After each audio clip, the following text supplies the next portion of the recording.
Today, let's talk about transistors. Transistors are essential in modern day electronics. They are switches without moving parts. So a symbol for a transistor, in this case an NPN type transistor, looks like this.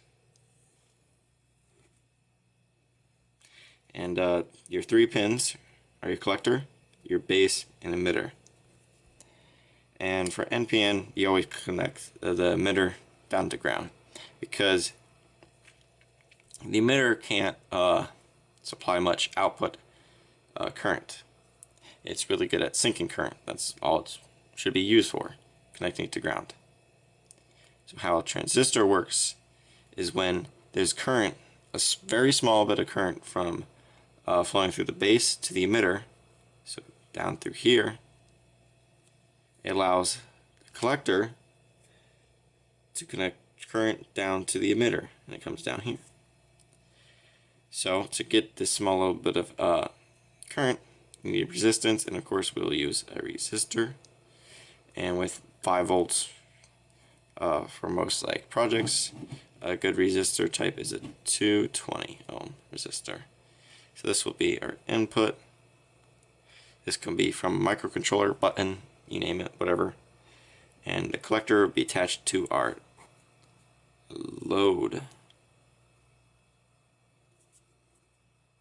to the negative side of the load. This of course be 5V or whatever. So if I just solid up these lines, the transistor, so you can actually see what's important.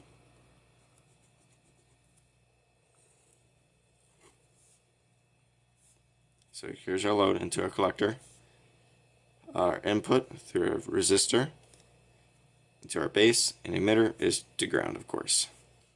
Here is our transistor we'll be using. It's an NPN type, of course.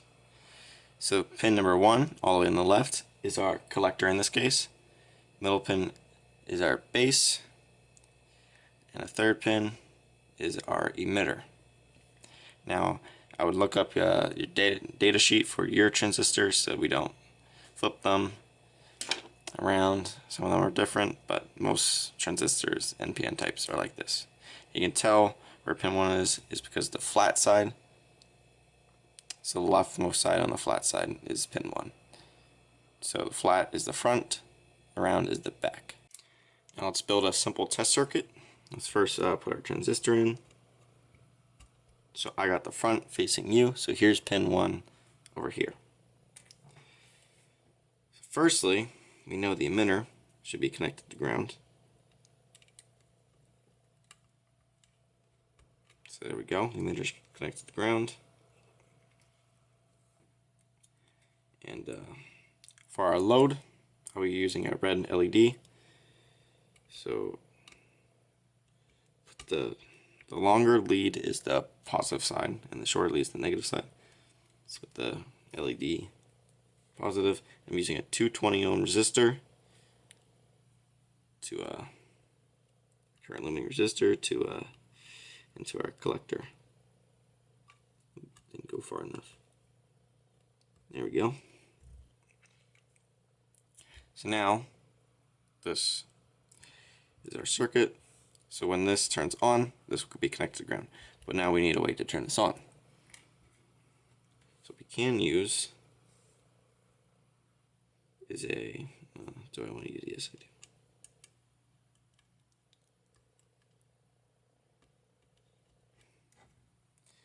I'm going to use a push button. I'm just going to put this 220 ohm resistor to current. So I'm going to be using a pull down resistor. So if you don't know about pull down, is that it will be connected to ground at all times through a 10K resistor.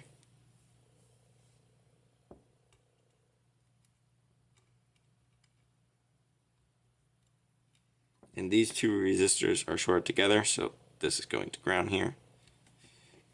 And then on the other side of our button, flip this around, connect this to 5 volts.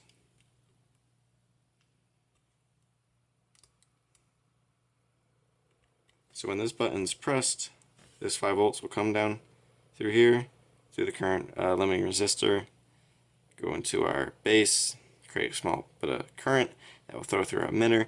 As soon as this LED sees that there's current flowing here, it'll turn on because it will complete its circuit through here and start putting down its current. So let's put some power to this and see if it works. So I'm powering this with 5 volts. When I push this button, the red LED turns on.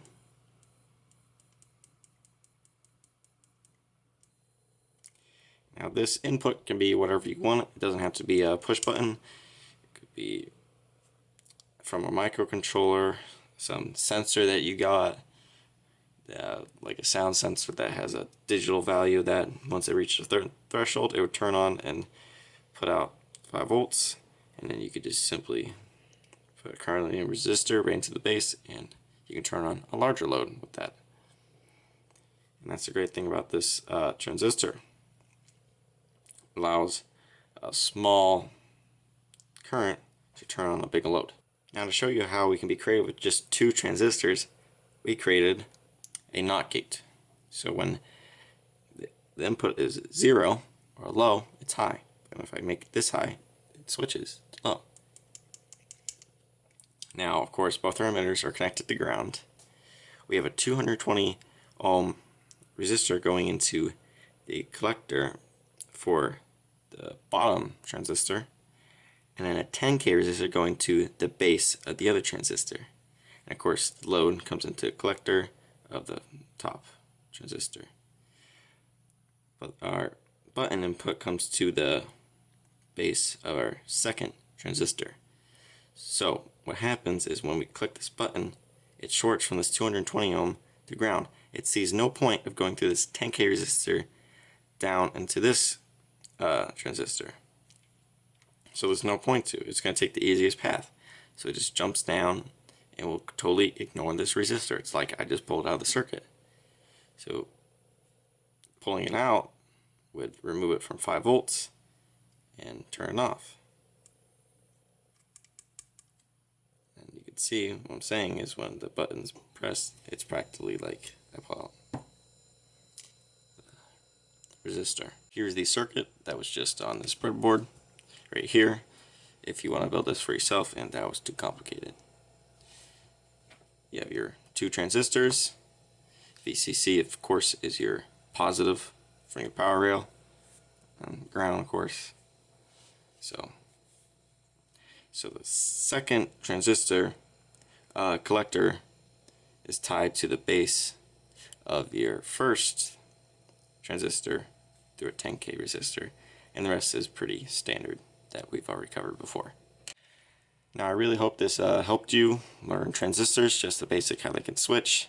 I wanted this to be very basic so anyone could just go right along and get their first transistor working. I encourage you to look more in the data sheets and figure out how to use them as amplifiers and create logic gates. We just created 2 logic gates. One called a buffer, the first one. It just keeps the same signal.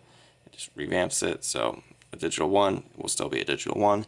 And the second one we created was a NOT gate. So a digital 1 is a digital 0, and a digital 0 is a digital 1. Thank you for watching. I really hope this helped you. Thank you.